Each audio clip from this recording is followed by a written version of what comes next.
told you not to do no sin no more.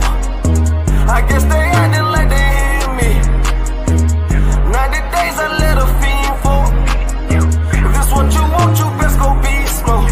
And she said, baby, I know you legit. Baby, I know you legit. She said, man, like you don't need exist. And I said, UPK made me like this.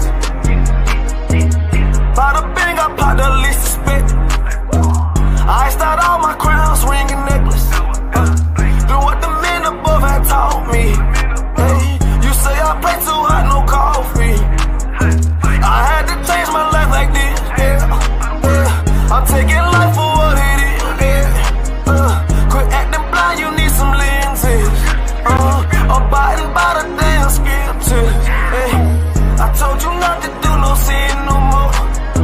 I guess they acting like they hear me. 90 days I let a fiend for.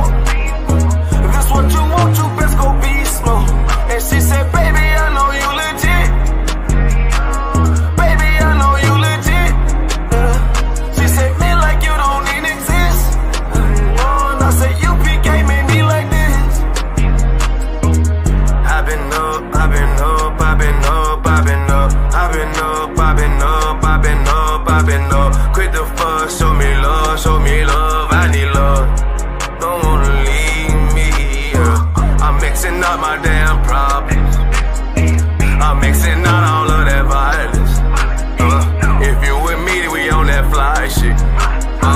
To all these worldly bastards around us, I say, I told you not to do no sin no more. I guess they acting like they hear me. 90 days I let a fiend for.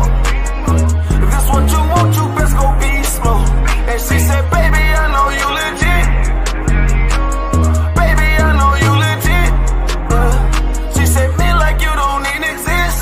And I said, UPK made me like this.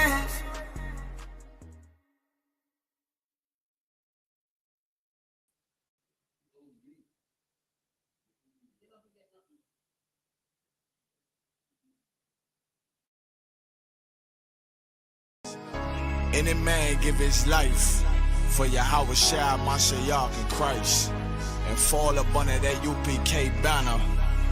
It's my brother and my blood, and I will die and kill for him if necessary. Go to ground, go to ground, go to ground, go to ground, go to ground, go to ground, go to ground, go to ground, go to ground, go to ground. It's all about that warfare, boy. Give ground, give ground, back up, give ground, give ground, back up, give ground, give ground. It's all about that warfare, boy. Take ground, take ground, take ground, take ground, take ground, take ground, take ground, take ground. My soldiers take ground till them stand down.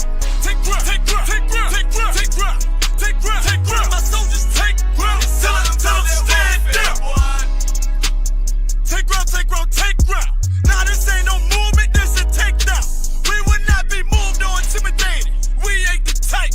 You got a problem, tell them cross the fucking line. My niggas ain't polite. Soldiers to the left and right. I die for every man body. Before I be a coward, I'd rather be a dead body. This will be my kingdom when the hour pass. You can either get with it or get flipped like an hourglass. We live by honor and no excuse. Just sit to pray up to the Lord. I told him, then let all the terrorists loose. Hold your tongue or get rebuked, cause you made a truce. With a race that made merchandise out of my abuse. Scared of who?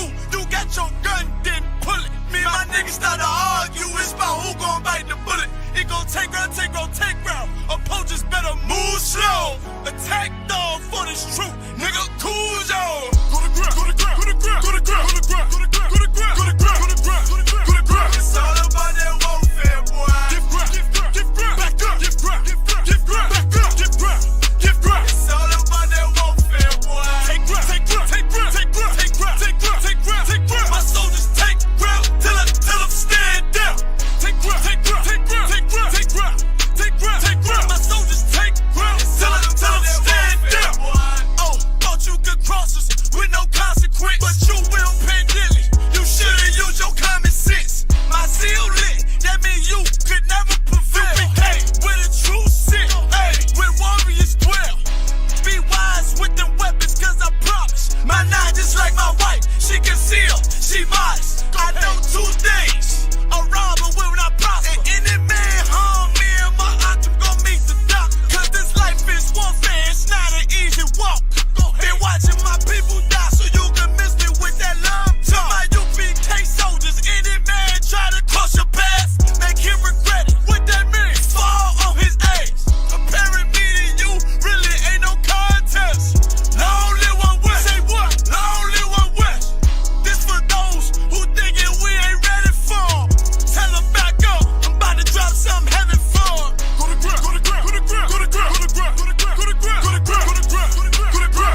I'm setting myself up, man. Try blood clot going on.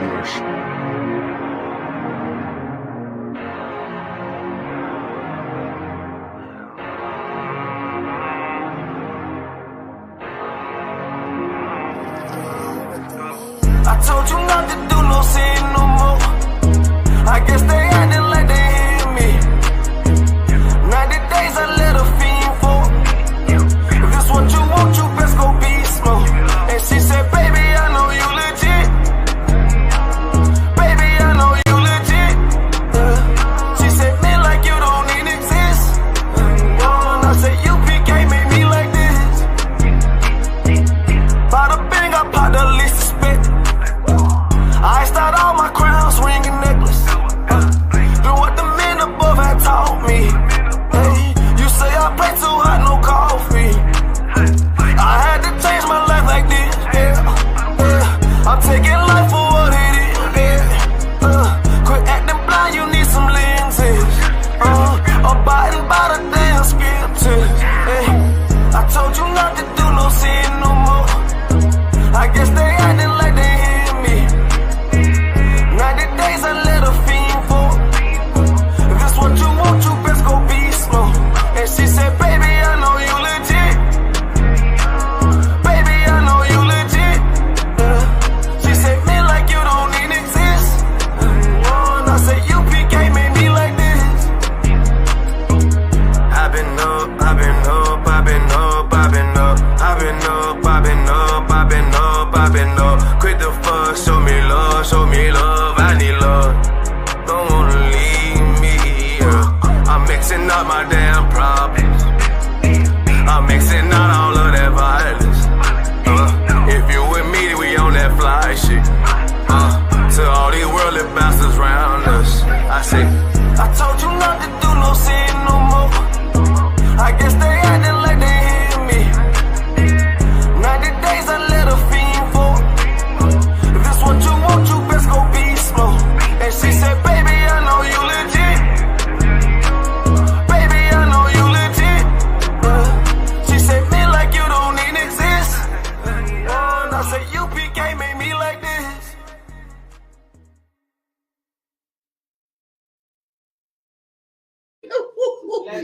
You're a fox. Are we live? Yeah. No, we're not.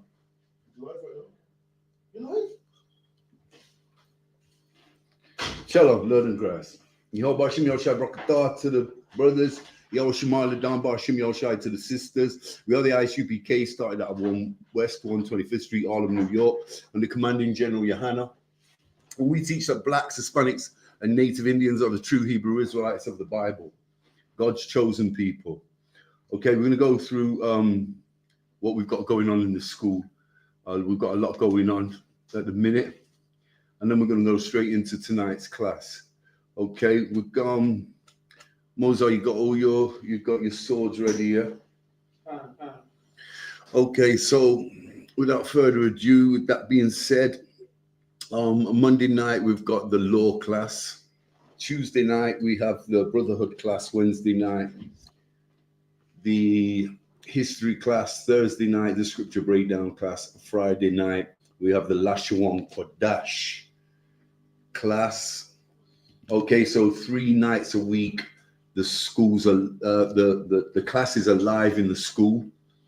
So if you want to attend, any students, if you come from the lineage of so-called blacks, Hispanics, and Native Indians, you're welcome through this door, 394 Lodge Road, Hockley, Birmingham. You got a postcode, Mozart? B185 PW. B185 PW.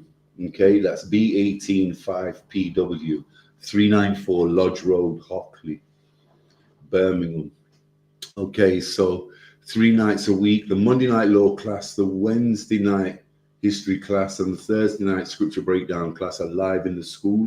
So it's open to anybody that wants to come and learn and hear this truth and find out who you are, your traditions, your culture, the law, the history of the Bible, and our records.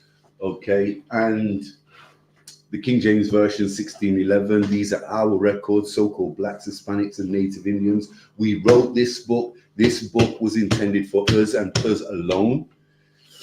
Okay, Thursday night is live in the school as well, scripture breakdown class. Okay, Friday night we've got the Lashawan Kodash class from 7 till 9. All classes are run from 7 till 9, streamed live on YouTube, Facebook, and Twitter. Friday night after the Lashawan Kodash class, 7 till 9, from 9 o'clock, we've got a live podcast, live radio show on the ends.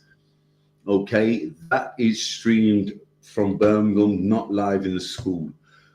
Saturday morning, we have the Sabbath class live in the school, open again for the so-called Blacks, Hispanics, and Native Indians in the public that want to come learn and want to be taught and learn and understand who they are through the Spirit of the Most High God and through our records that was given to us through the Spirit of the Most High God.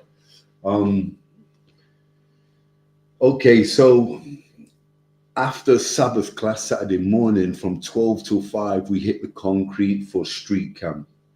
Okay, so 1 week we're live in Leicester Central. And is it the next week? Are we doing alternative weeks or 2 a month? I think we're doing 2 a month, actually, but I'll check with the captain before the class is finished at 9 o'clock. This class is from 7 till 9. If you've got any questions in class, raise your hands. We'll get straight to you. Any questions in the stream, just type them in. We'll get to your questions ASAP. Okay. And that's what we've got going on in the school with street camp. 1 week in Leicester, the next week in Birmingham Central. You'll find us setting up at the bottom of the bull ring in Birmingham City Centre. Okay, and that's what we've got going on in the school. Okay, a lot going on. A lot of topics to talk about, especially on the Ends radio show, the live podcast on a Friday night. Get involved. You've got any questions, get down to the school. We're living in the last days. These are the last days. Okay, and we know these are the last days because we've been given prophecies and signs to warn us in our records that we are living out the last days before the return of our King. That final hour, that final day, the moment we are all waiting for in the ISUPK under the command of General Anna, nobody knows, not even Christ. But when that sky cracks open and our King returns, you do not want to be without this truth. You do not want to be without the ISUPK under the command of General Yahanna. You do not want to be in that Christian church, that mosque, or in any other religion or denomination, Rastafarianism, Buddhism, any other denomination or religion or doctrine that is not in our records, because you're going to get found out. And if you're in these denominations when our King returns, your head's for the chopping board. There's no polite way that we can put it. That's what you've got in store if you're not in this truth. It's like anything in life. If you're not in the truth, you're in the light. You're in a lie. If you're not in the light, you're in the dark. Okay, so with that being said, we're going to jump straight into tonight's class. Okay, the heading of tonight's class is how long must we scrape the barrel? Let's look at that term, that topic. How long must we scrape the barrel? Well, scraping the barrel could be deemed as a terminology that came about from slavery, where the slaves were the bottom of the piles, scraping the barrel. If there was a pot of food, the food would be distributed amongst the heads of the plantations, and the leftovers would be the bottom of the pot, the bottom of the barrel, which would often more than not be scraped out by the slaves. So the term we're talking about, scraping the barrel, is a conditioning that's similar to being in a place called hell. Because unlike what you learn in the Christian church, Hell is not a physical place that you die and go to when you've been bad or sinful in this life. There is no place like in the Christian church, how the church describes hell as a place of fire and brimstone where Satan resides with all his workers or all of the demons that live around him, and they live in fire and brimstone. And this is where you go when you live a life of sin and you're condemned at the end of that life and you're cast down into hell. No such place. From our records, we know that hell is a conditioning of the heart and the mind. And this is what we're living in today. So-called blacks, Hispanics, and Native Indians that went through the transatlantic slave trade. We are living in hell, or we're scraping the bottom of the barrel. And we're going to continue to scrape the bottom of the barrel until we come back to the Most High God.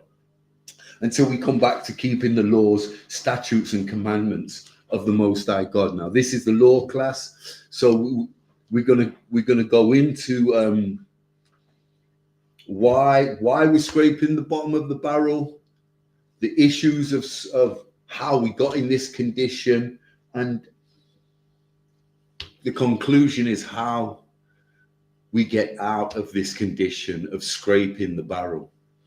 Okay, so let's start off. Get me Amos 3:1, Mozart, if you don't mind. Salakia. Yeah, get me Amos 3:1, Baba Kasha. The book of Amos 3 verse 1. Just hold it right there. If you've got any questions, remember, type them in the stream. We'll get straight to you. Any questions in class, hold up your hands. We'll get to you ASAP. Okay? When you're ready, Mozart, read that. The book of Amos 3 verse 1. Hear this word that the Lord hath spoken against you. Okay, so hear this word the Lord has spoken against you. We are scraping the barrel because we are a disloyal people. How about that, Mozart? We're a disloyal people, so-called blacks, Hispanics, and Native Indians. We've not just been disloyal in the last few decades in this era that we're living in now. We've been disloyal since we got this law. Since Moses brought the laws down, 316 laws from Mount Sinai.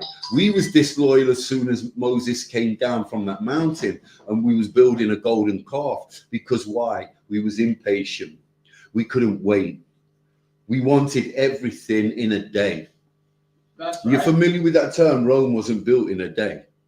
Well, guess what? These laws, statutes, and commandments wasn't established in a day. Remember, Moses, it was established in a few seconds by the Most High God. He's perfect. He knows all things. But Moses was a man like us. He was our leader. He was a priest and a prophet of the Most High God. He wasn't a priest. Aaron was a priest, but he was a prophet. And his duty, his job was to teach us these laws and keep us in check and lead us into the promised land. What did we do? We was disobedient and disloyal to the Most High God before Moses even got the chance to start teaching us our records, teaching us these laws, statutes, and commandments. He had 10 recorded on stone, and he had 603 that he had to memorize. Now, for Moses, that wasn't going to take him a day. So we was getting impatient, waiting for him to come down from the mountain, and we went and built a golden calf in his absence behind Moses's back. And all we did was stir the Most High God's anger. Read that again, Baba Kasha. Okay. The book of Amos 3 verse 1. Hear this word that the Lord hath spoken against you, O children of Israel, against the whole family which I have brought up from the land of Egypt. Okay, so the Most High God, and this is in Moses' era, the Most High God brought us out of the land of Egypt. How did he do that? Well, he did a lot of things. He sent pestilence and pandemics to Egypt. He turned the Nile to red. He didn't let their vegetation grow. He gave them diseases, skin diseases. He sent the locusts, okay, and then he killed their firstborn male children, okay, in every single family. And this happened when the angel of death passed over the Hebrew places of residence that was marked with the sacrificial blood of the lamb. Okay, and then on top of that, Moses parted the sea, the Red Sea, with his staff, and we escaped tyranny. We escaped oppression. We escaped Pharaoh and his evil military army. We escaped this, and we did it all through the work of the Most High God, through the help of the Most High God. We didn't do that by ourselves. It was damn near impossible. We needed the Most High God to get the hell up out of Egypt. That's right. Okay, and this is why we celebrate the Passover. Okay, so this is how we became established again as a nation. The Most High God brought us out of bondage, but straight away we was disloyal, we was dishonorable. Okay, and this is why the Most High God, as we're going to read in verse 2 in Amos 3, we were so disloyal and dishonorable, we dishonored the Most High God's name. He punished us severely. He punished us more than any other family or nation in this kingdom. Why? Because we were the people that he entrusted. That's right. We were the people that he chose. And we were the people that he made holy to every other nation in this kingdom. Okay, read that again, Baba Kasha. The book of Amos 3 verse 1. Hear this word that the Lord hath spoken against you, O children of Israel, against the whole family which I have brought up from the land of Egypt, saying, you only have I known of all the families of the earth. No, I've known the Europeans. You only have I known of all the families of the earth. No, I've known Ishmael and the bloodline of Ishmael and the Arabs. You only have I known of from all the families of the earth. You only have I known of all the families on the face of the earth. That is you so-called blacks, Hispanics, and Native Indians, the 12 tribes of Israel. Read on. Okay.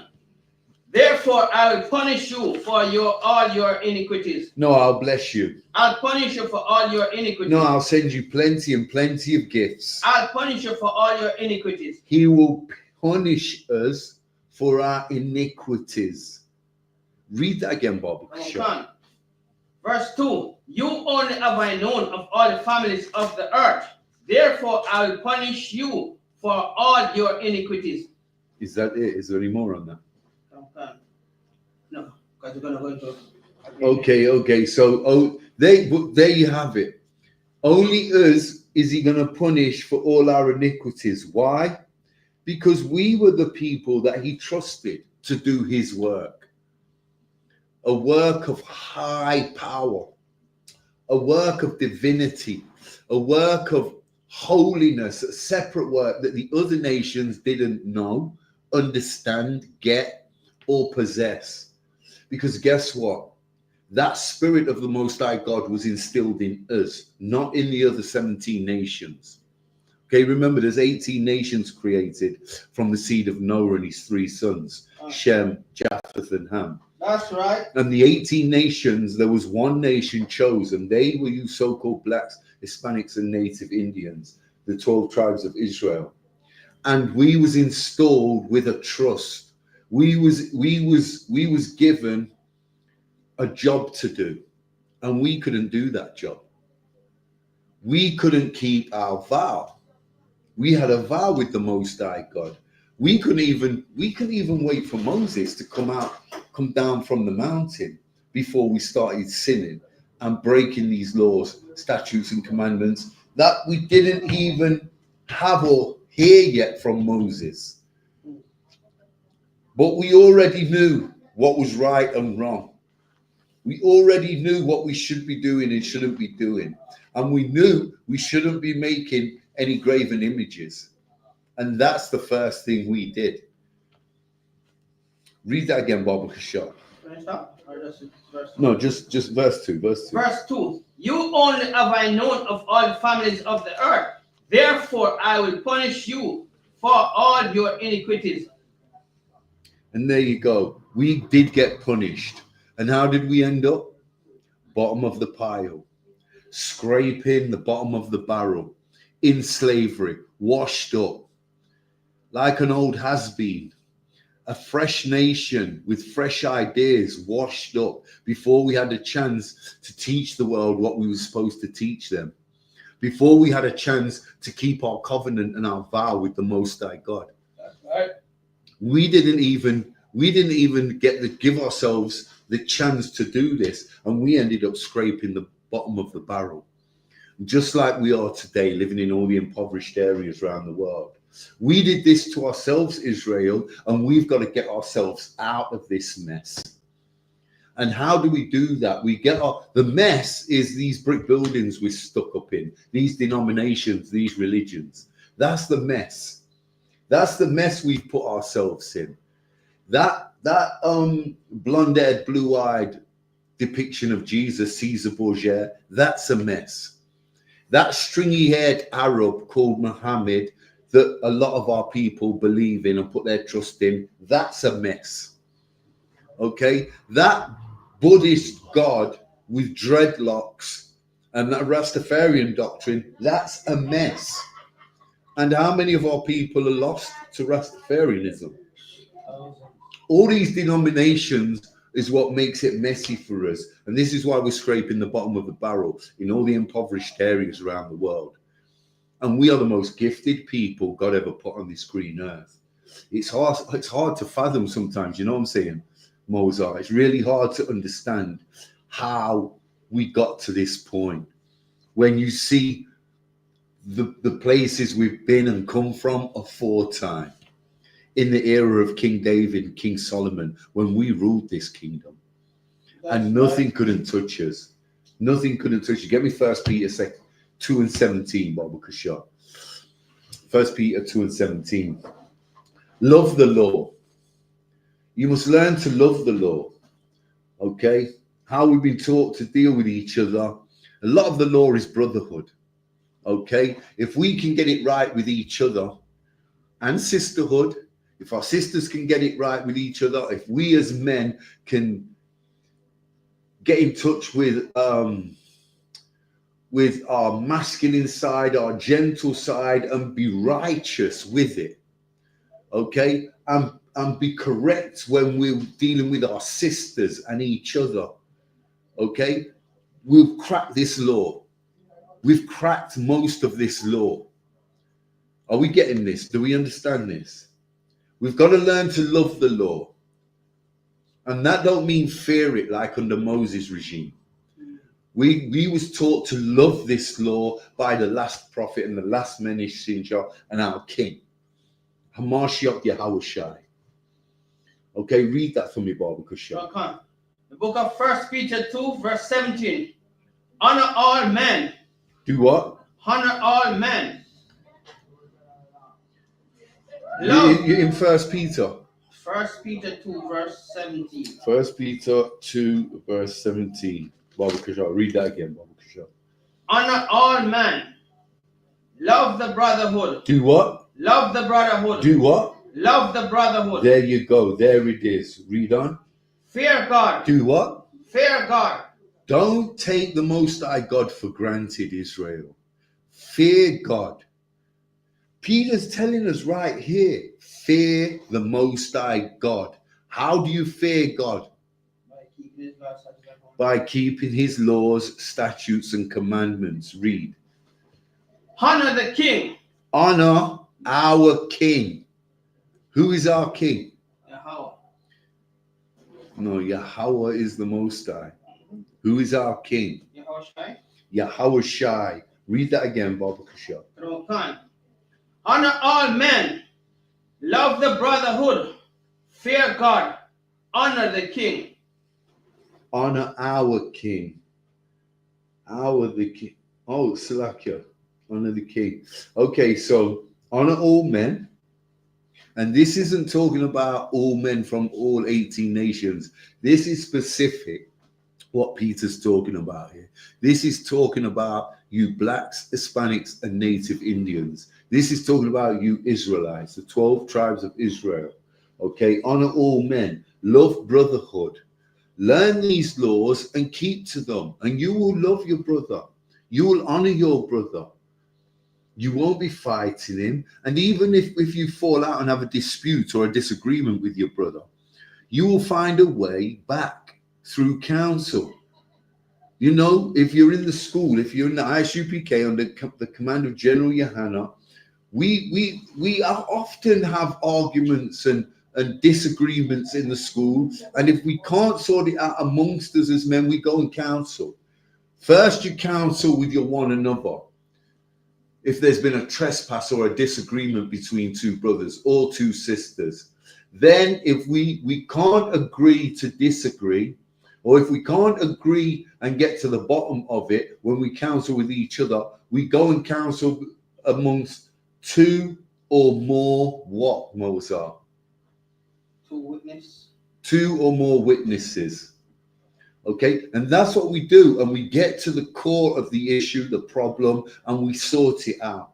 We don't leave it and let it fester for days on end. We don't leave it and let it fester for weeks until that seed of hatred is planted in our hearts against our one another, where we start to evil eye our one another. This is the law.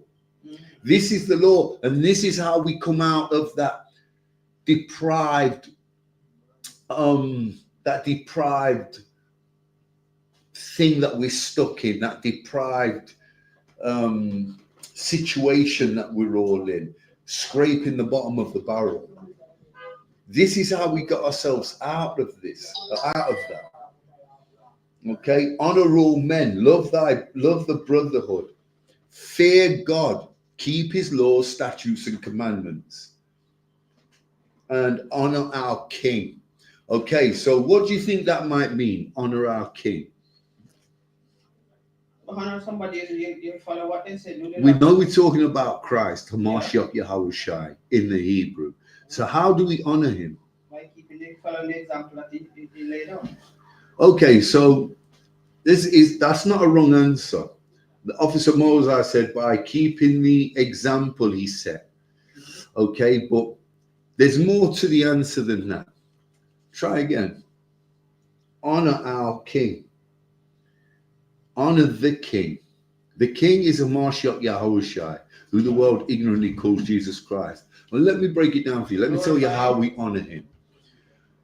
He came and taught us. He came and redeemed us. He gave us a second chance. So that's the grace period we're living in now, that the Bible so often talks about in the New Testament, that grace period, or whatever you want to call it. Okay, for modern day terms, we call it the New Testament. It is actually, in fact, recorded in the Greek originally, and it's the Septuagint. Okay, so how we honor our King, Hamashiach Yahushai, aka Jesus the Christ. He redeemed us. He came and he died for our sins, you so-called blacks, Hispanics, and Native Americans. He gave us that second chance. So he didn't come and teach us forgiveness. He didn't come and redeem us. He didn't come and teach us the law, the same law that Moses taught us, but not to run and hide from it through fear, but to run towards the law and embrace it with love.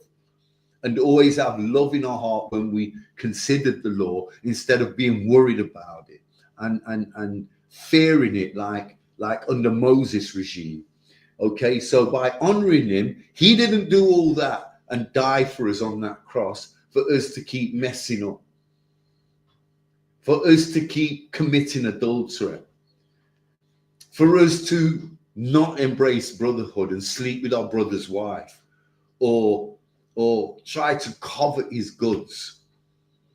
He didn't do what he did in his lifetime for us to break the dietary law, to break the ceremonial laws, not to keep the Sabbath, not to observe the Sabbath. Okay, he didn't do what he did for us to break the civil laws. Okay, and be borrowing money off your neighbor and then run and hide and not pay them back. Okay, he didn't do that for you to dishonor his name. He did that so we would learn and would keep these laws, statutes, and commandments, and would embrace brotherhood, and we wouldn't even dream about committing adultery, and we would never think, or it would never enter our mind to eat pork, shrimp, crab, lobster. This is what honoring the king means. That's how we honor the king. That's how we honor the king. Is there any questions? No. Any questions online? You give me 1 John 4:4, Barbara. This is how we honor our king.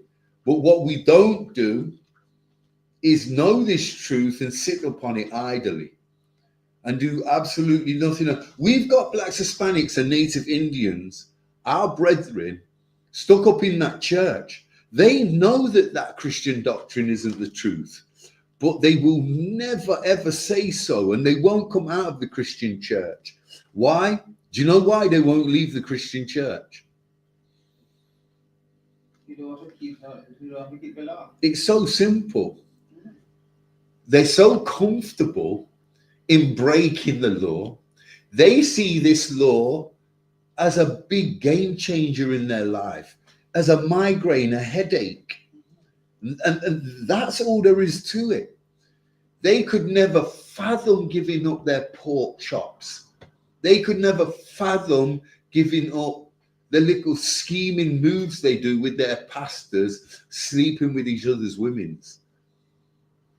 They could never fathom this. They could never get their head around this and the discipline they would need to keep these laws, statutes, and commandments, when really these laws, statutes, and commandments are they're mandatory to life. They're not difficult to keep. Since I've come into the truth, Mozart, my life hasn't changed. Let me rephrase that. My life has changed drastically, but my persona, the way I am, I'm still hyperactive. I'm still very talkative. I haven't quietened down and live in a shoebox just because I keep the law, statutes, and commandments now. So you come out of the world, your spirit changes. You don't necessarily, that physical change or your behavior, your behavioral patterns will change, but you still might drink at the weekends or on the feast days. You might still go to family and friends parties as long as it's not in the wrong spirit. Fake feast days, pagan feast days, so on and so forth. You might still be the person that you let me be careful here. You can still be the person you are. The only difference is you've left the world and you're in a different spirit now. You possess a different spirit. You're keeping the laws, statutes, and commandments, and things that made you wicked in the world, you're not that anymore. Being hyperactive is not wicked. Eating pork, shrimp, crab, and lobster is wicked. That's right. And that's my point. That's what I want you to understand about this law. Okay. Loving sport is not wicked. Loving watching movies on television is not wicked. But committing adultery is. Watching pornography is. Do we all get this? Okay, so 1 John 4:4. The book of 1 John 4 verse 4. Ye are of God. Ye are of who? Ye are of God. We are Ye are of God. Ye are of God. We are from God's Spirit. Read. Little children and have overcome them. Little children. Who are we talking about here? The little children. He's referring 12 tribes. The Hebrew Israelites, you so-called blacks, Hispanics, and native Indians. Ye little children. Read that again, Baba Kasha. Okay. Verse 4. Ye are of God, little children, and have overcome them. Because great is he that is in you than he that is in the world. Okay, so ye are of God. We have the Spirit of the Most High God, something that none of the other nations can boast or talk about. We are of God's Spirit. Greater is our Father than the oppressor who is used by Satan to take us away from him, to take us away from the Most High God. Read that again from the top bar, Book of Show. Okay. Verse 4. Ye are of God, little children, and have overcome them, because great is he that is in you than he that is in the world. And there you go. Greater is God who is in us than he who is in the world. Who is he in the world? The oppressor. And who uses the oppressor to deceive us, to lie to us, to oppress us, to keep us down with a foot firmly in our neck? Does anybody know? Satan himself. Satan uses the oppressor to do all these things to us. That is clear in our records. There's no getting away from this. And while you're not keeping these laws, statutes, and commandments, we are always going to be scraping the bottom of the barrel. We're not going to get out of this slump we're in until we come back to the Most High God and start fearing him. We've got to be reborn and start from scratch again and learn this as Christ taught it.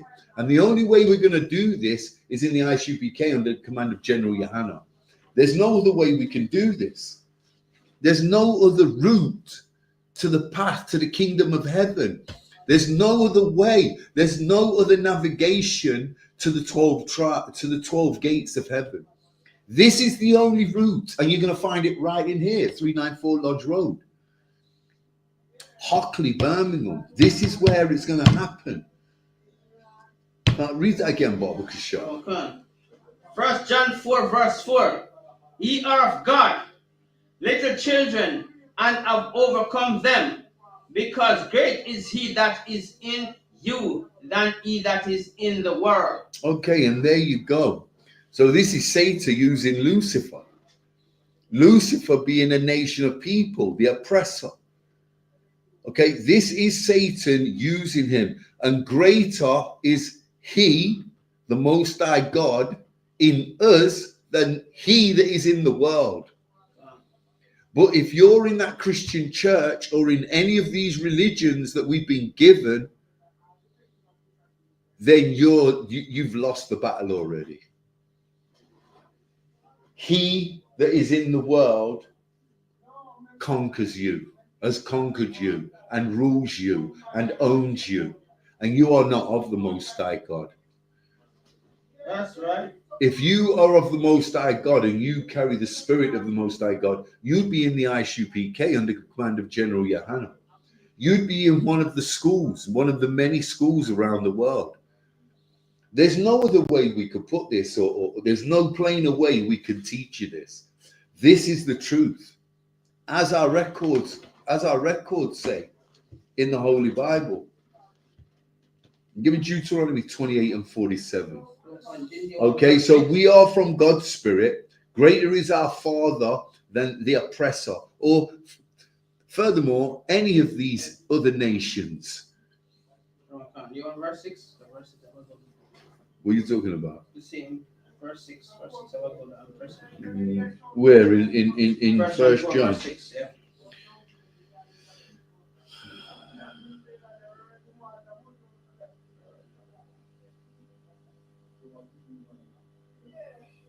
You can skip that if you don't want verse 6. That's fine. No, I'm good. 4's okay. I only wanted verse 4. I just wanted to make the point of I just want the audience to understand and in the stream, and anyone who's in class that doesn't get this, and just feel free to ask your questions. I want you to understand that nothing is greater than the Most High God. That's right. And to get out of this slump we're in, to stop scraping the bottom of the barrel, there's only one route and one way out. And that's through the ISUPK under the command of General Yohanna. And that is to keep these laws, statutes, and commandments. And the minute you walk through that door, that's what you're going to learn. You're going to do your 90 days in here. You're going to receive your name, your Hebrew name. And from then on, it's all learning, and you will only get better. And that spirit of the Most High God will only grow inside you and get bigger and bigger and bigger and stronger and stronger and stronger, until one day you wake up and you realize there's nothing in you that's watered down. That world that you left is long gone, and it doesn't exist in you anymore. And that's what you're looking at when you walk through these doors and come into the ISUPK. That's what you're looking at. And it's no big feat. It's no big feat, because if the Most High God's dealing with you, this is simple. I'm not going to say it's easy, but it's simple. And you will see it's simple. You've got to make them first steps. You've got to take them first steps. No one's going to push you. You're going to see us at street camp. You're going to come to class. That seed's going to get planted in your head. You're going to hopefully, through the Spirit of the Most High God, go and do a little research. And you're going to find out that what we've told you, and what we've taught you, and what we're teaching you is the truth. Is the truth, and it's undeniable. That's right. Absolutely undeniable. Okay, where are we? Deuteronomy 28 and 47, Baba Kasha. Deuteronomy 28 and 47. Okay, so before we go into this, the book of Deuteronomy, the 28th chapter, from verse 1 to 15 is all the blessings we receive.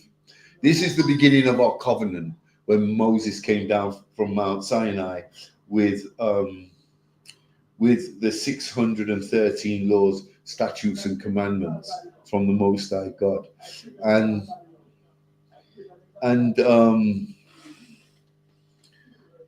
he gave us the law. He was ordained to teach us the law. Okay? And from verse 1 to 15 is all the blessings that we'd receive if we kept our covenant, kept our vow, kept the law, statutes, and commandments. And from verse 16 to 68 is all the curses that would come upon us. This is how we're scraping the barrel right up to this day, because we chose the curses over the blessings. How did we choose curses over blessings? What kind of idiot chooses a curse over a blessing, Mozart? A dumb, foolish one. A dumb, foolish one. That's a good answer. But the curse started from verse 15. Last warning stop at 14. But if we step aside from these, then we'll be punishing. Verse 15 telling you no. No, the curses start at verse 16. We're given an introduction of verse 15 of what will come of us, but the curses start at verse 16. The first curse is verse 16, not 15. So let's go to the curse at verse 47. Let's have a look at why we're scraping the bottom of the barrel. Read that when you're ready, Baba Kasha. The book of Deuteronomy 28, verse 47. Because thou servest not the Lord thy God. Because what? Thou servest not the Lord thy God. Because thou serve not the Lord thy God. We're not serving the Most High God anymore. Who are we serving? We're serving Jehovah. We're serving Onan, a one-eyed cyclops that can't see around corners. We're serving Zeus. We're serving Jah. We're serving Jehovah. We're serving Allah. We're serving Thor. We're serving Ares, Aphrodite. The list is endless and goes on and on and on with these fake gods that there is no mention of or record of in our history. So where the hell do these fake gods come from?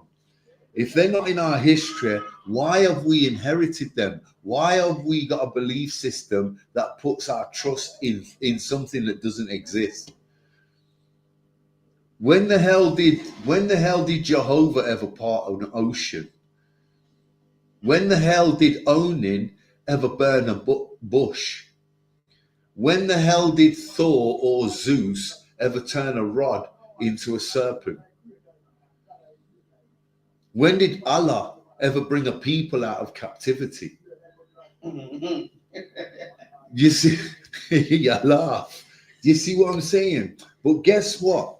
Yahweh, the God of the Bible, the one true God of Israel, he did all these things. He did all these things. And like I say, we have these records for a reason. These records are no joke. If you're Black, Hispanic, and Native Indian, and you don't have these records and an understanding of these records, you've got absolutely nothing in your life. You're an empty vessel. Your cup is not even half full. To have anything, you can't sit up in that Christian church and say you know God. And you don't know these records, and you're not familiar with who you are, your language, your last name, where you come from, your forefathers. If you don't know these basic things about yourself, how the hell can you say you know the Most High God? Silly. Bizarre is ridiculous. Okay, so read that again, Bob. Okay. Because thou servest not the Lord thy God with joyfulness and with gladness of heart, for the abundance of all things. For what? For the abundance of all things. For what? For the abundance of all things. Okay, so we had an abundance of all things. Look at our history in the times of King David, King Solomon, when we ruled this wicked ass kingdom. And it wasn't so wicked back then. Yes, the other 17 nations were wicked, but we weren't. We was keeping the law in those days. King David was really favored by the Most High God. And do you know that in the era of King David, you see like how you'll see these people, these Moabites from Hong Kong and from China, jump on a plane and travel all the way across the Pacific Ocean and over America just to come to Britain and camp outside Windsor Palace, Windsor Castle and Buckingham Palace, sometimes for days on ends as tourists, just to get a glimpse of a fake royal family. King Charles, 5 years ago, Queen Elizabeth, Harry. What's the other son's name? Harry, I'll give you the name. The eldest son of King Charles. I forgot his name, but Harry's the youngest son. Mm-hmm. The sons to any of the royal family.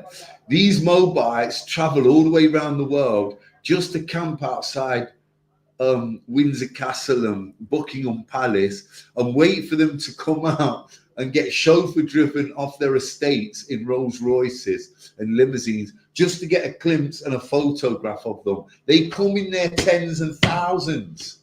Well, don't you think that thousands of years ago, in the era of King David and King Solomon, these are the most famous people in the world, just like the British royal family, the English royal family are today. King David was in popular demand. People used to come from near and far just to get a glimpse of him. And this is where the Dawadah comes from, his shield and his signature. Okay, so and it's how he signed documentations Do you understand this? So imagine Queen of Sheba, the leader of Ethiopia, traveled thousands of miles on a camel just to go and meet King David. That shows you, and we've got the records to prove this, that shows you that people came from near and far just to get a glimpse of King David, just like these Moabites do today. And not just the Moabites, many nations want a glimpse of the UK royal family, the English royal family. And they're not even real royal blood. They're fake royal blood. Do you understand? But King David was real royalty. He came from the real bloodline of royalty, ordained by the Most High God. And his son, King Solomon, and all their sons, Joseph and Hamashiach Yahushai, who the world ignorantly called Jesus Christ, the King of all kings. He didn't get that label for no reason. He got that label for a reason, because he was the ultimate king. He was the greatest king that ever lived, the king of all kings. That was our Lord and our King, Hamashiach Yahushai. That's right. Okay, so let's bear that in mind.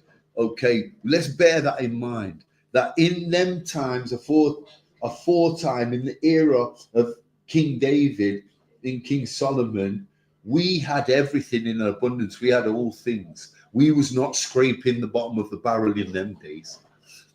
We was not in slavery in them days. We were not living in all the ghettos and impoverished areas around the world in them days. And yes, there were sinners. Of course there were sinners. You know what I'm saying, Mozart? There were sinners. There was people living in sin. There was people breaking the law, statutes, and commandments. But for the vast part of us, were keeping the law, statutes, and commandments. And we had a leader, King David, led by example. And he was favored with the Most High God. And you can see that in all his wars and tribulations. Time and time again, it could have got real sticky real quick for King David. He could. Sorry, if I may say, can I? Yeah, go ahead. The way King David fight his war, he don't have the ability to have those strategical plans. He could never bring it up on his own strength or knowledge. Even the judgment that he passes in the palace with the baby and the... So how did King David win his wars then, if that's what you're saying? The Most High gave him the knowledge. The Most High God gave him the route, the way to win. All his wars were won with the Most High God backing him, 100. He could never have won them wars. How the hell? You know, David and Goliath was like me and you. Yeah. I'm 6'3". And when everybody else was scared to death of Goliath, even his own men in his own army feared him. There was not an Israelite in sight would have took Goliath on one-on-one. But guess what? King David did. And King David defied all odds. King David killed and murdered Goliath, this 7-8 foot giant. And guess what? He chopped the giant's head off and walked through the whole town with his head in his hand. Beheaded, just Goliath's head. And the Philistine army were in astonishment and feared for their lives. And they wouldn't have dared go against King David. That was because the Most High God was backing him, backed King David. And in these times, we ruled this kingdom. We ruled this earth. And we had all things in abundance. And guess what? Guess what we did after this era? We did the dumbest thing a nation of people could ever do. We defied God. We went against God. We broke our vow and never served our Lord and ended up at the bottom of the pile, scraping the barrel. That's what happened to us. Read that again, Barbara.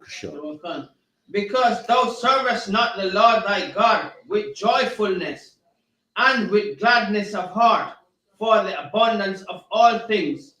For the abundance of all things. There you go. And imagine we chose.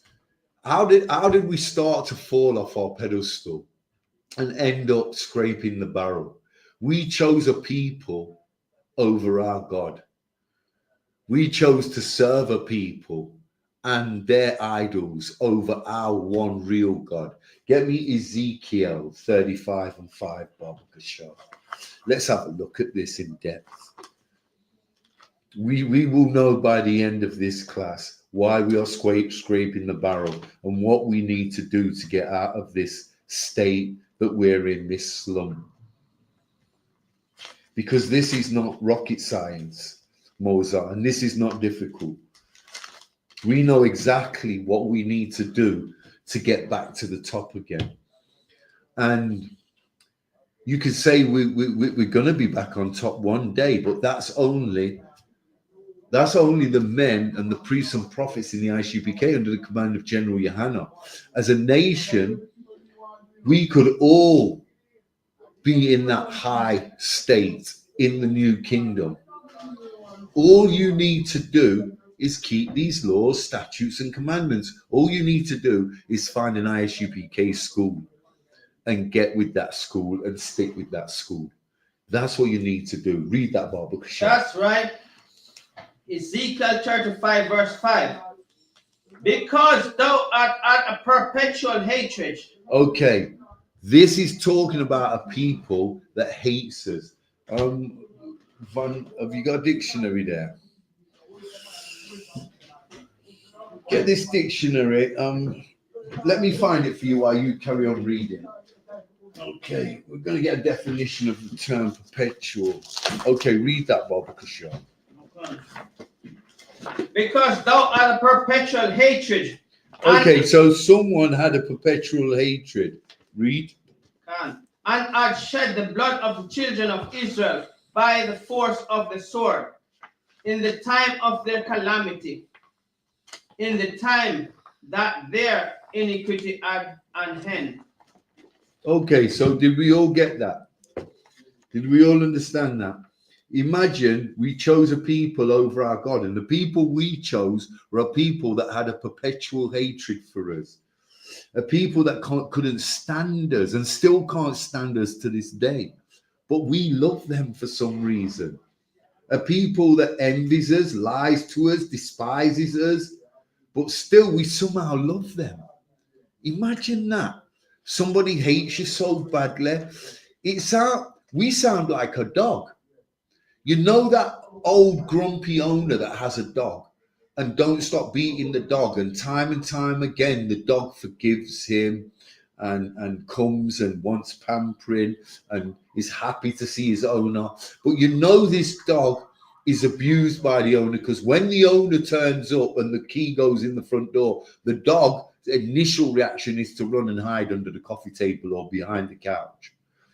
You know, that's us. When we see the police, the first thing, we don't think about going about our business normally. We'll cross over the street and dart up an alleyway. We see the police come in, we turn around and run, because we know the oppressor's got a perpetual hatred for us. And it don't just stop or start with the police. It's the entire nation. Read that again, Barbara Shaw. Verse 5. Because thou art a perpetual hatred, and hast shed the blood of the children of Israel by the force of the sword in the time of their calamity, in the time that their iniquity had an end. Okay, and guess what? Perpetual's not in here. The Zondervan Perpetual Bible Dictionary. Yeah, Google it for me. Let's see who can get it up first. Perpetual. Salakia, just hang tight for me 1 second while we get this definition up.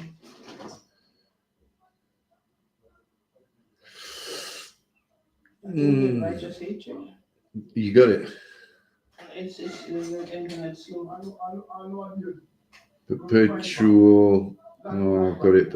Okay, perpetual, never ending or changing. Never ending. Okay, so this is the definition. This is a Google definition, by the way. The definition of perpetual is never ending or changing. Read that again, Baba Kashar.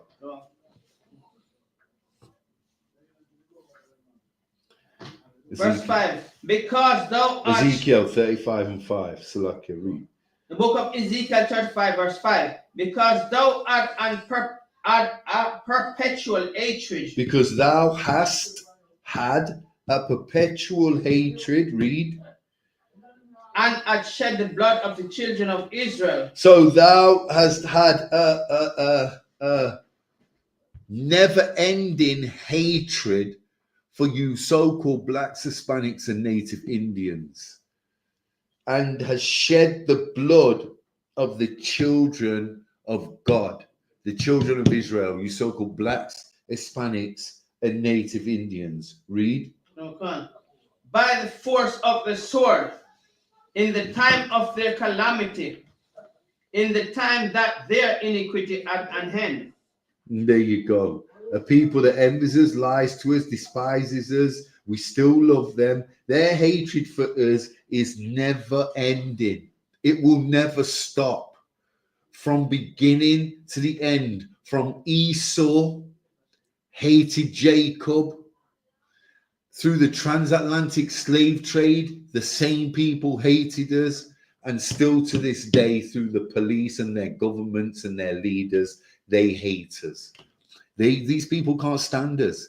They never have. And why can't they stand us? Because we are the chosen people. They're jealous of us. They're jealous and they're envious of us. They envy us. And it's always been the same. Did you have something? Did you look at the UK website today? Speak up for the mic. Is this one? Did you look at the UK website today? The UK website? Yeah, I put something on it when Esau was complaining about Jacob taking his birthright, and Jacob tricked him with a. So I seen something. I didn't get a chance to watch it. I put it on today.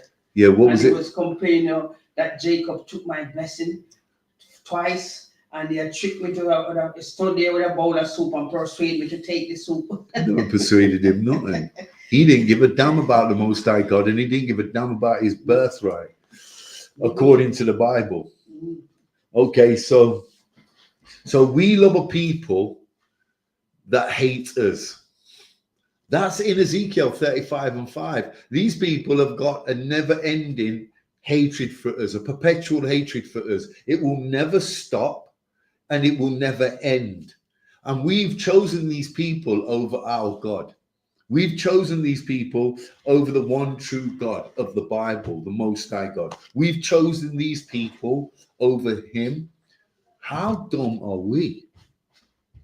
How stupid are we to stay up in that Christian church? Get me John 1 and 17, Baba Kashar. There's something wrong with our people. There's something wrong with us. And for you to behave like that canine that is scared of his master, but keeps coming back and loving his master and licking the back of his hand and waggling his tail. And just because we get the scrapes and the crumbs and a little bit of food, we carry on loving him when we've got something far more superior and much more important to love and follow. And we turn our back on what we should be following or whom we should be following. And we turn to an oppressor to give us our freedom and our sanctuary and our help. There's none of that where we're looking. We're looking in the wrong place. Do we all understand this? That's right. We're in that Christian church and we're looking in the wrong goddamn place. Period. John 1 and 17, Baba Kashar. Okay. The book of John 1 verse 17. For the law was given by Moses. For the law was what? Given by Moses. For the law was given by Moses. We just spoke about this. Read. Gone. But grace and truth came by Jesus Christ. But truth and grace came by Jesus Christ. In the times of Noah and then Moses and even Jeremiah, Isaiah, Ezekiel, Daniel, God was always close by, dealing with us, allowing us to learn and get to know him, to get to understand these records better, to get to understand what these prophets was teaching us. Yeah, read that again, Baba Kashar. For the law was given by Moses, but grace and truth came by Jesus Christ. Okay, God was always allowing us to learn and get better understandings. You can see in our records, the longer time went on, the more disobedient we became.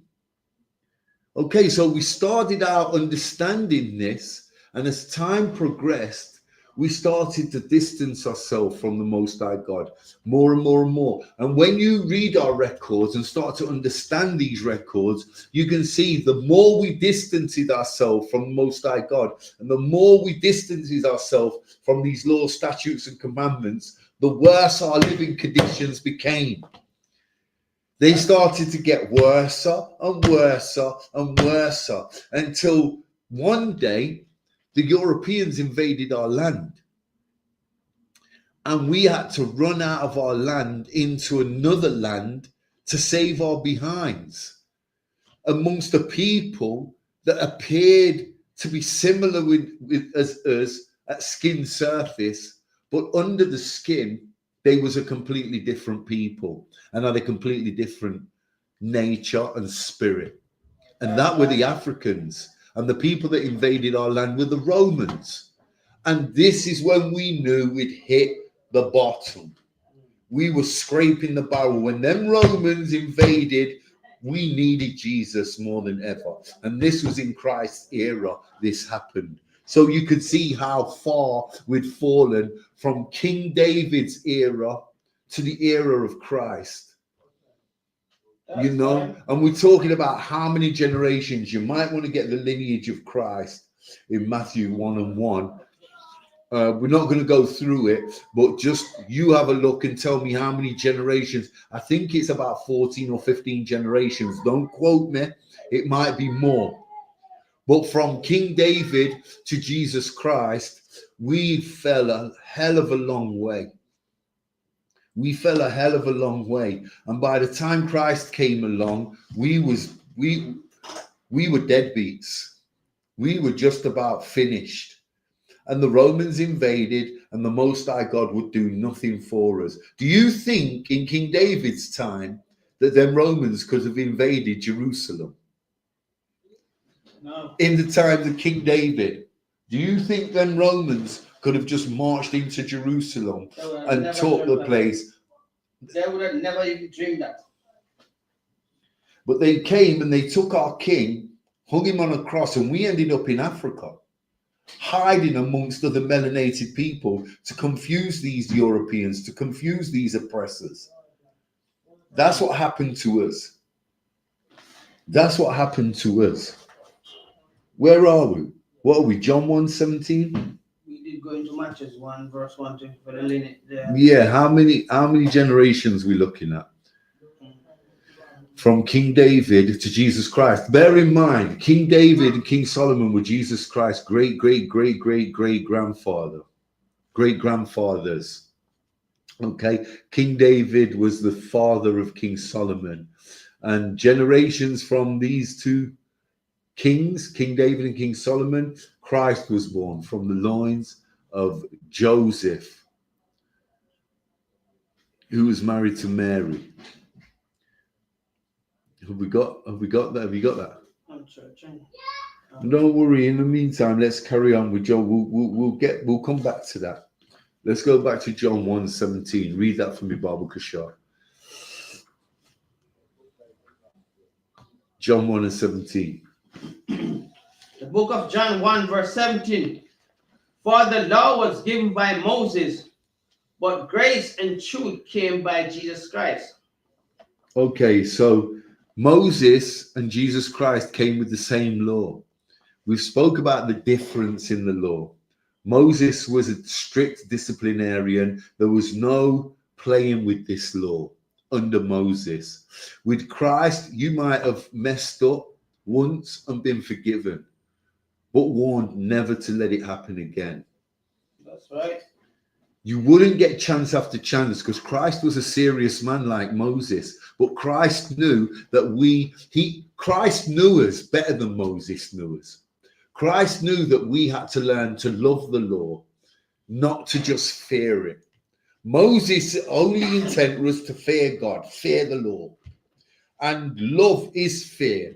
So Christ knew we could fear the Most High God through loving the law.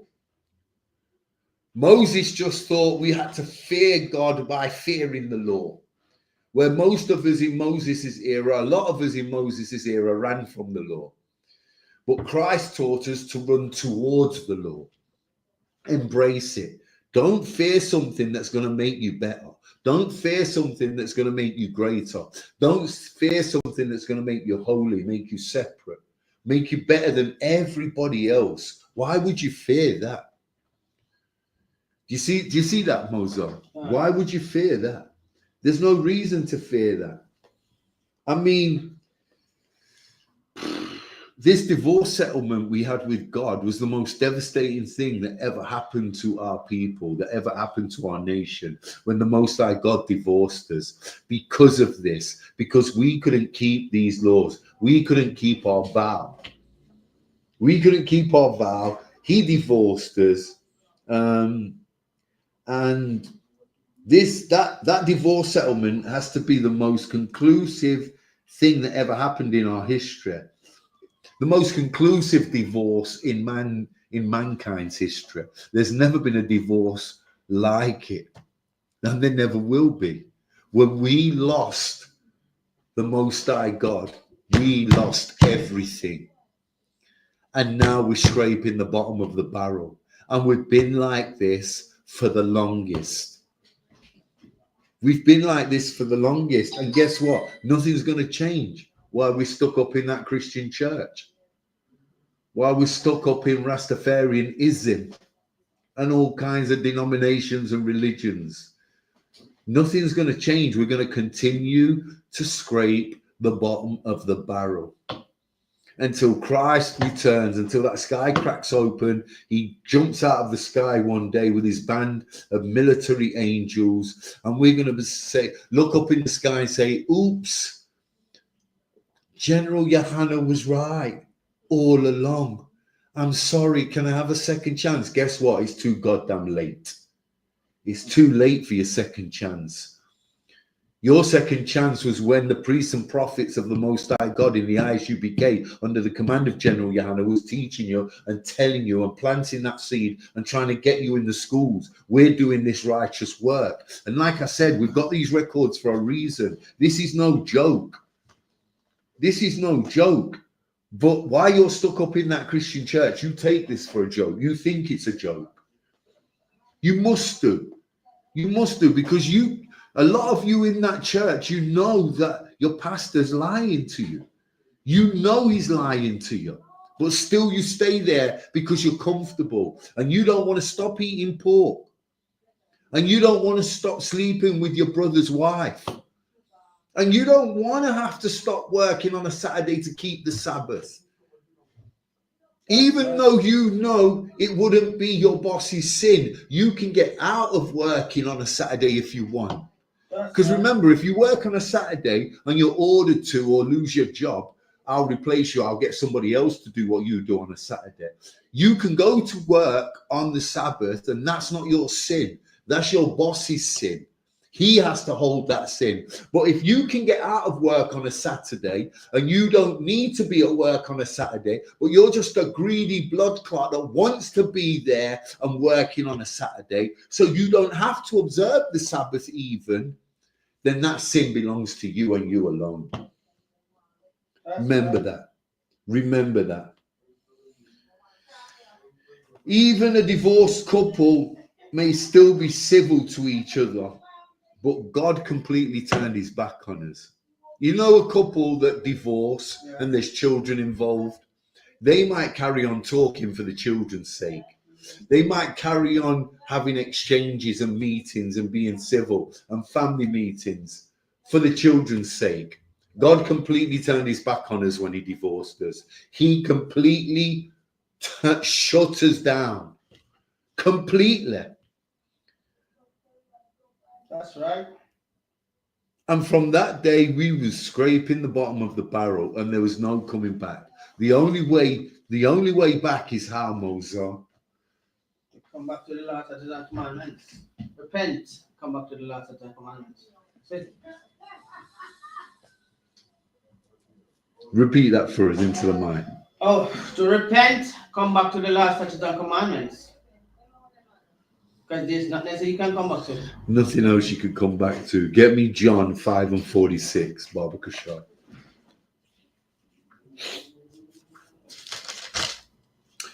Is there any questions in the stream? No. Huh? No. There's a kid at work today, an Israelite from Nottingham, said that he had a few questions. He was coming in the stream. I'm just looking out for him.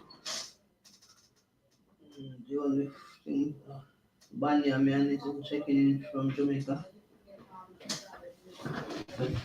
Come on. John 5 and verse 40. 46. So let's see what Christ said about Moses, because we're in that Christian church and we don't believe. We certainly don't believe. We don't believe in the records of Moses, and we don't even believe in the red writing. And these Christians say they believe in the whole of the New Testament, every record that ever came out of Christ, every word that ever came out of Christ's mouth, all the records that were recorded by the apostle, by Matthew, Mark, Luke, John the Revelator, John the Baptist, everything that was recorded about Christ. These Christians say they believe it word for word. Read. No, John 5 verse 46. For had he believed Moses. So this is red writing. So this is Christ speaking. This is Christ being quoted. For had ye believed Moses. So he's telling you so-called blacks, Hispanics, and native Indians, if you'd have believed Moses, then what? He would have believed me. So if you'd have believed Moses, you would have believed me. So all you Pharisees, Sadducees, all you scribes, 2,000 years ago that gave Christ such a hard time, got him nailed to the cross, sold him out, you dirty scabs in that Christian church, the same Pharisees today, if you would have believed Moses, you would have believed Christ. 1,500, 2,000 years later after Moses, you would have believed Christ, but you didn't even believe Moses before Christ. Read. For he wrote of me. Because, what? For he wrote of me. For he wrote of me. So Moses told us about Christ before Christ came, and we still didn't believe. And you're the reason our people are scraping the bottom of the barrel today. Read that again, Baba Kashar. Okay. Verse 46. For if you have believed Moses. No, for had. For had he believed Moses, he would have believed me. For he wrote of me. Where did Moses write about Christ then? Let's get Deuteronomy 18 and 18. We might come back to this. This is red writing at Christ. It implies we have always been disobedient and no one knew us better than Christ did. Moses never knew us like Christ. There's only one entity. One man knew us better than Christ. And who was that? Okay. There was only one man knew us better than Christ. Who was that? Moses. No, Moses didn't know us like Christ did. Most High? The Most High God. Give that a hand. Give that a hand. The Most High God is the only man knew us better than Christ. Christ knew us like the back of his hand. He knew he was disobedient. He knew what we needed to learn through his wisdom. He knew that he'd been given a wisdom from God that we still didn't have. We didn't have that kind of wisdom. That's right. We knew the law, but we didn't know how to execute it. Christ brought that spirit from God to teach us to know how to execute this law, how to love it, how to run towards it, rather than fear it, be scared of it, and run away from it. Because you can avoid something, you can avoid unlawfulness, you can avoid breaking a law by not having nothing to do with it. If you don't touch it, if you don't marry, or if you don't get with a woman, you can't commit adultery. If you live an entire life without marriage, you're never going to commit adultery in the eyes of Moses. But Christ said you could still commit adultery in your heart and in your mind by looking. You don't have to have sex, because sex in the Bible is marriage. But under Christ, if you looked at another woman and had that inkling, had that thought, you'd already committed adultery. That wasn't the case under Moses. Under Moses, you had to physically sleep with that woman. So under Moses, you could run from the law and fear it.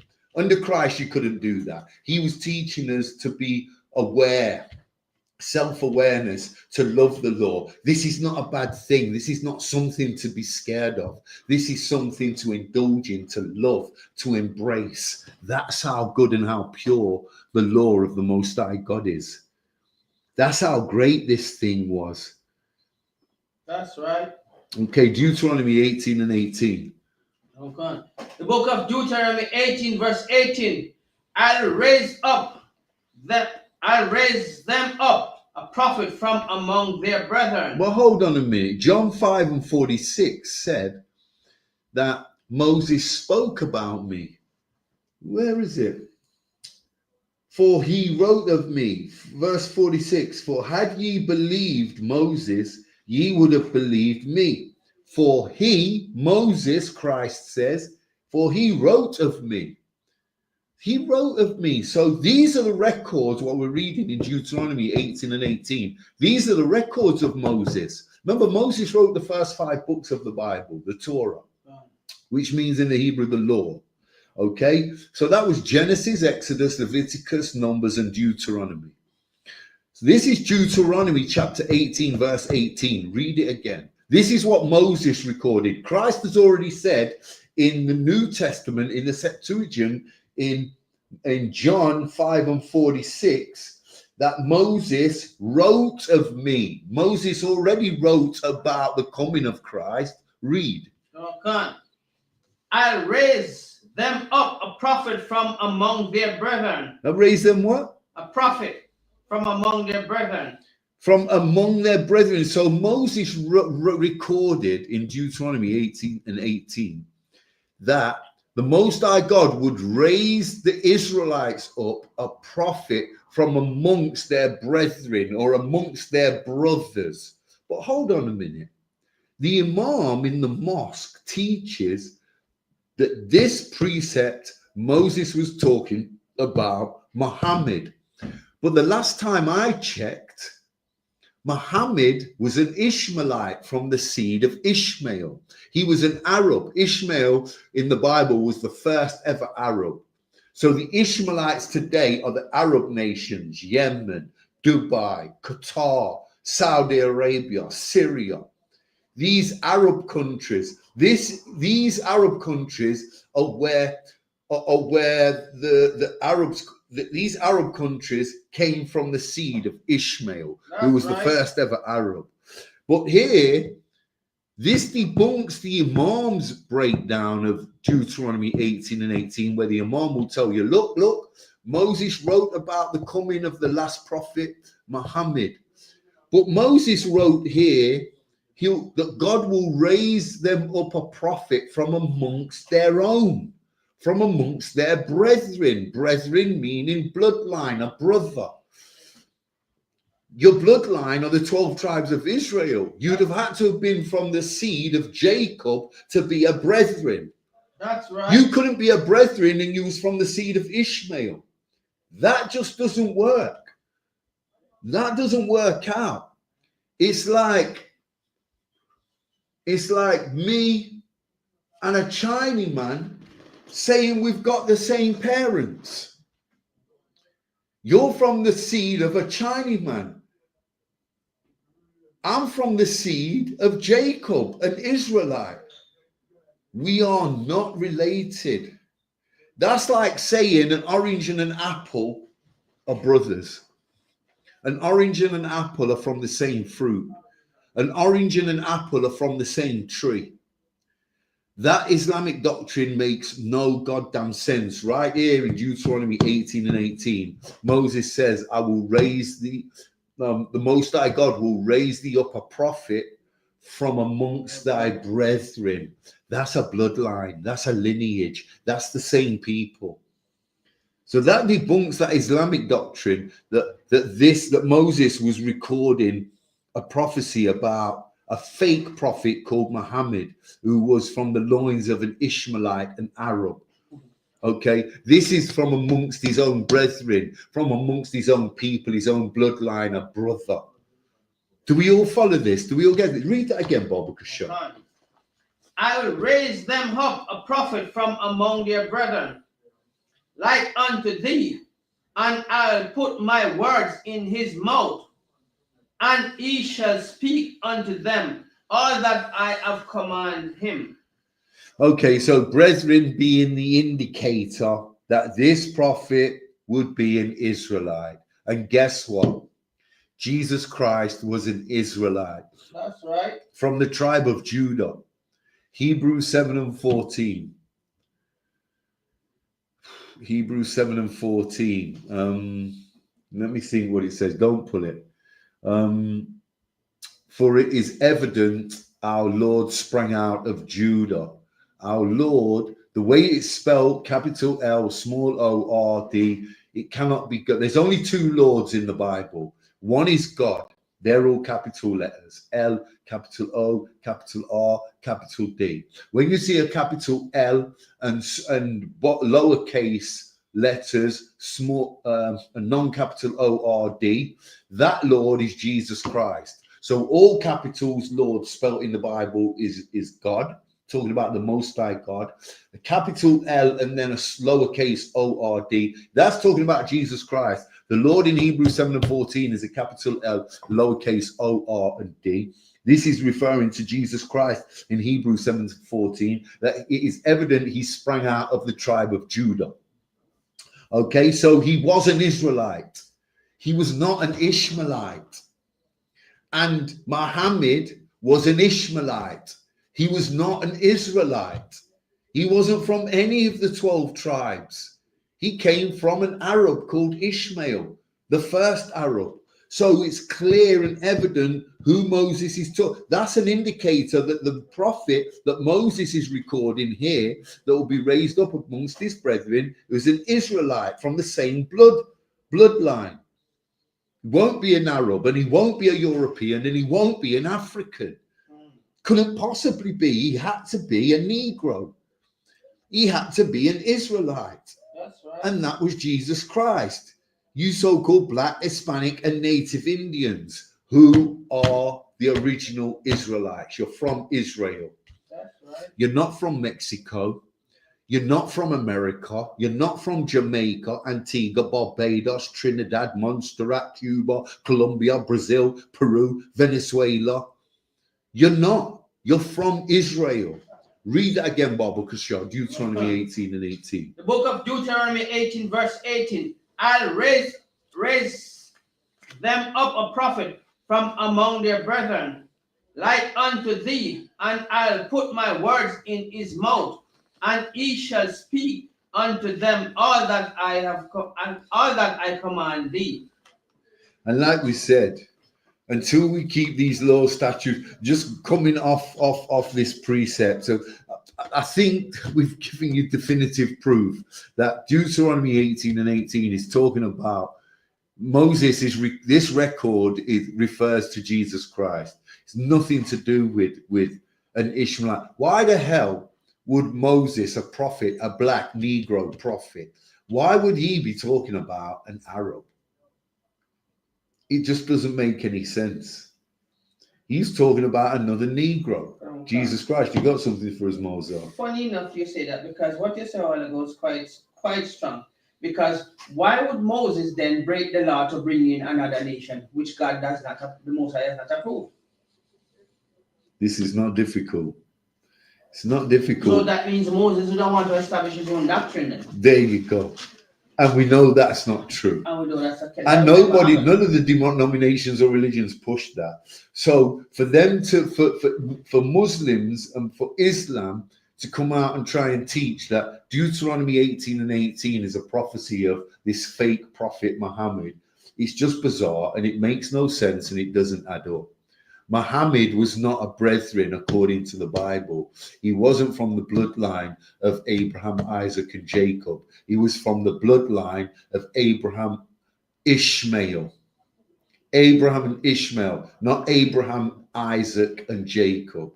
So that's strike 1, 2, 3, 4, 5 on Islam. It's a bag of nonsense. And you blacks, Hispanics, and Native Indians, if you need to get out of that mosque just as quickly and as badly as you need to get out of that Christian church. Nothing to do with you, and you don't belong there. This was not what the Most High God had intended for you. It's not for you. Exodus 22 and 1. Bible Kashar. Let's have a look at the law. Because the damn truth is we struggled with some of these laws. We struggled with some of these laws. Chapter Exodus 22 and 1. Read that for me, Bible Kashar. Okay. The book of Exodus 22 verse 1. If a man shall steal an ox. So this is how we ended up scraping the bottom of the barrel. These laws that Moses gave us, we started to break them, which was breaking our oath or our vow with the Most High God. Time and time again, we chose to break these laws. And this is one of the laws that we broke. Read it, Bob. Or a sheep. No, from the top. Okay. If a man shall steal an ox or a sheep and kill it or sell it, he shall restore 5 ox for an ox. Okay, so stealing from each other, evil eyeing on one another, envying what the next man has got, and even some cases stealing out of desperation was against the law. And even when you're caught,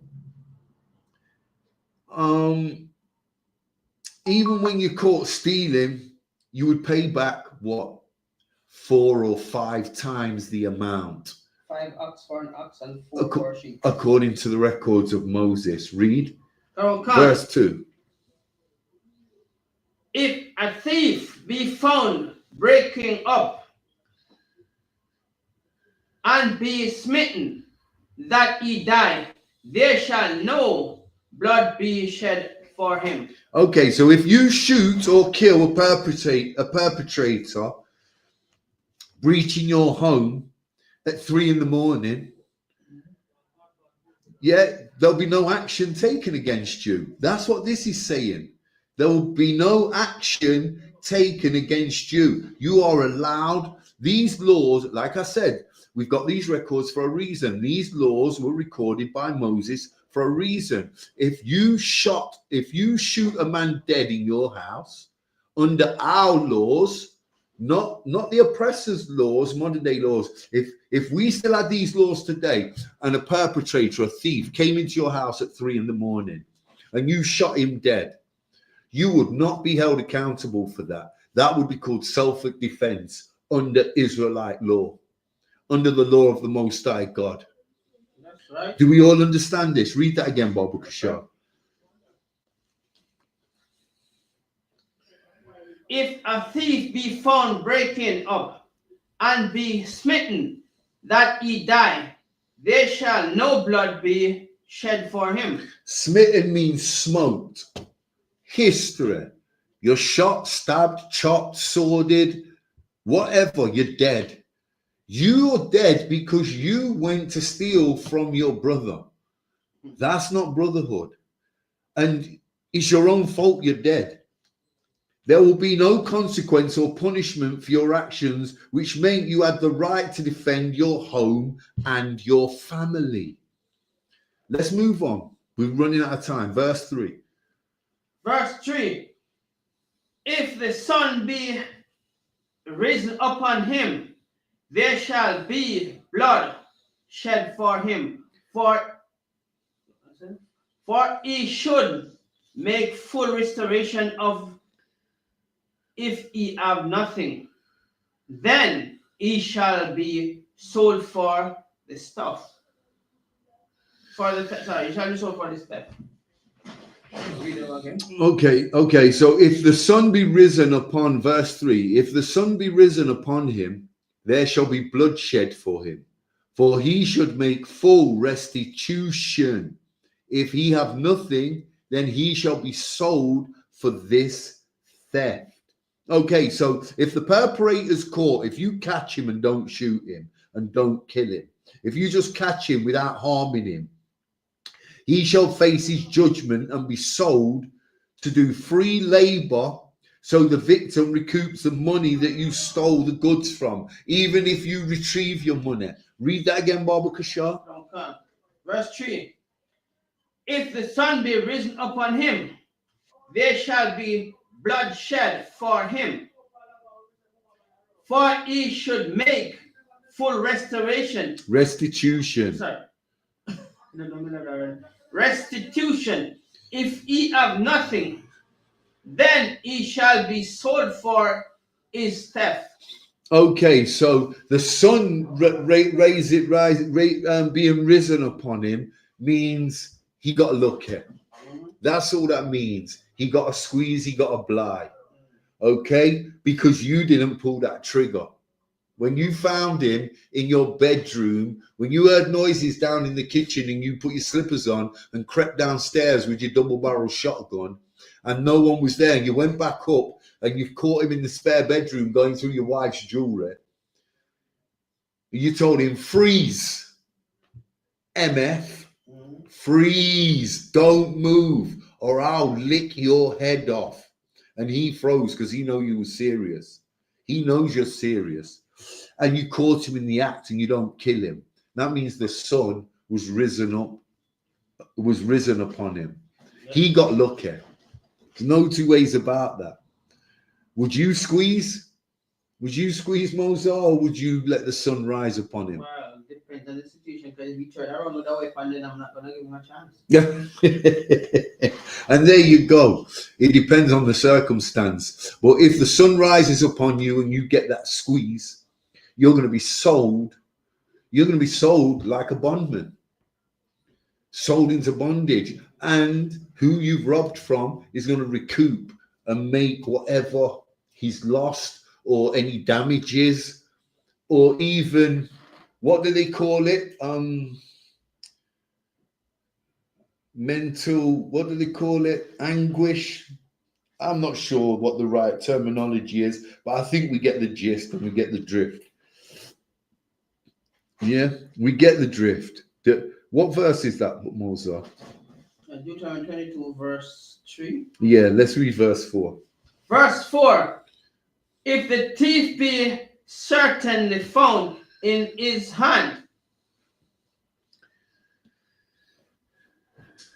for in his hand alive, whether it be ox or ass or sheep, shall restore double. He shall restore double. So verse 4, if the theft be certainly found in his hand alive, whether it be ox or ass or sheep, he shall restore double. So if he's caught in the act, and you don't kill him, he'll pay back double. So if he's got 2 sheep on a lead on his right hand and 1 oxen on his left, you're going to get back 4 sheep. He must pay you back 4 sheep and 2 oxen. Do we all understand this? Do we all follow it? Okay, if he's caught in the act, he will pay back the possessions and the thief will pay double. These are the reasons today we are scraping the bottom of the barrel. This law was given to us to make us great. And look what we've done with it. Look what we did with the law. This law was given to us to make us greater than every other nation. And we abused it. We abused our trust and we was dishonorable. We abused our trust and we was dishonorable. Last precept. Give me Leviticus 20 and 10. This is the law. This is the law, class. This will be the last precept before we wrap it up. 2 minutes to 9. The book of Leviticus 20, verse 10. And the man that committed adultery with another man's wife, even he that committed adultery with his neighbor's wife, the adulterer and the adulteress shall surely be put to death. There we go. We have no idea of the impact of that adultery has on the people involved. We just think it's two people, one person gets hurt. That's all we consider. We don't consider the impact of adultery. Even the children are affected, because 9 times out of 10, the children lose a parent. Do we understand this, Mozart? 9 times out of 10, them kids that are involved are affected because they lose one of their parents, and it's usually the father, isn't it? They have a messy divorce because of adultery. They go to family court. The wife gets a settlement, not a lot because she was the one that initiated adultery, but she gets to keep the kids. And now the father becomes a weekend dad. So there's more than the person that was cheated on that's affected in this. There's more than just the wife. And guess what? If you'd have done this goddamn nonsense 2,000 years ago, you'd have been marched up the hill to the top of the hill, tied to a tree and stoned to death. You are so lucky you live in today where you can commit adultery and get away with it. And you're not lucky because you're going to face a judgment. You're not going to get away with this. You're not going to get away with this. Pass that up, Salakia Mozart. Read that again for me, Baba Kashar. Okay. The book of Deuteronomy 20, verse 10. And the man that committed adultery with another man's wife, even he that committed adultery with his neighbor's wife, the adulterer and the adulteress shall surely be put to death. And that's the punishment. That's your judgment for adultery. You will be put to death. A lot of our law concerns brotherhood, so we always know how to treat each other. We was given this law so we knew how to treat our one another. Brotherhood, sisterhood. That's what this law consists of. Sadly, we have lost our way, and the Lord allows us to live like peasants in this modern world, scraping the bottom of the barrel. The Lord allows this to happen. The Lord allows us to be seen and to live like peasants because we broke our vow. We are scraping the bottom of the barrel because we don't know how to keep this law, the law, statutes, and commandments of the Most High God. And we've only got ourselves to blame, Mozart. That's right. We can't blame anyone else about this but ourselves. If you committed adultery 2,000 years ago, you'd have been stoned to death. There's no getting out of this. And because we live in the modern era, you think adultery is a fashion item. You think it's a point on your bedpost. Oh, I slept with that nigger's woman. She could be mine if I wanted her. You don't know the damage you're doing, and you don't know the anger you're putting in our Lord, the Most High God, and in our King, Hamashiach Yahushai. He's coming back to serve judgment. You think he's coming back to hold hands, jump out of the church doors, hold hands, run up the top of the hill, holding hands, banging a tambourine, singing hallelujah and come by armor, Lord. That's not how it's going down. And that's not in our records. Christ is coming back to serve judgment. And you adulteresses and adulterers are going to get such a severe punishment. You've got no idea what's coming to you. But these laws, statutes, and commandments, the breaking of them, the dishonoring of the Most High God, the breaking of the law and not keeping of our, this is why we're scraping the bottom of the barrel. And until we come back to these laws, statutes, and commandments, nothing's going to change Israel. Nothing's going to change for you so-called blacks, Hispanics, and Native Indians. And with that, I'm going to hand the class over to Officer Mozart. Class it up, clap it up.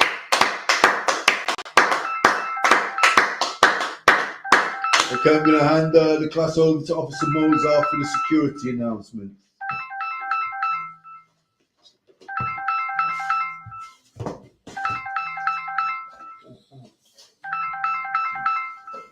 This is the security announcement for the ISUPK. Security announcement. We are the ISUPK, started out of 125th Street, Harlem, New York. Rules for new brothers and sisters. When a new brother or sister come into the school, they are off limits for 6 months. They are to be saluted only. They are here to shed themselves off the world. If they need transportation, the teacher will arrange it. After 6 months, if a brother or sister has an interest into a particular person, he or she must get permission from the head to speak to a brother or sister. There is another 6 months in which the brother and sister will court each other. After this 6 months period, the brother and sister will get permission from the head to marry. Tithes, which is a commandment. Numbers 18 verse 21, Malachi 3 verse 8 to 10. Means tithes in the Hebrew, Mahishara, 10% of every penny of any increase the Lord give you. Give to the treasury department or teacher. Priest fund, free will offering for priests, not mandatory. Whatsoever amount you would like. Upcoming holy convocation. Oh, the memorial of blowing trumpets, the 21st of September. Announce holy convocation from the sheet. Remind Akyam and Akyawat to check the bulletin board in the hallway. If anyone wants to be a trooper in the school, to start wearing all black, boots, shirt, pants, headband, and scarf. And that is the secretary announcement for the ISUPK. And with 130 salute, we're going to give the teacher. We give the teacher a courtesy salute. What? We're going to give the teacher one courtesy salute. We give the teacher one courtesy salute. Man of Israel, Amadiam Shabbat, Amadiam, Barak, Yahweh Shim Yashai Barakatam. Barakatah. Yahweh Shim Yashai Barakatam. Yazamata. Last this.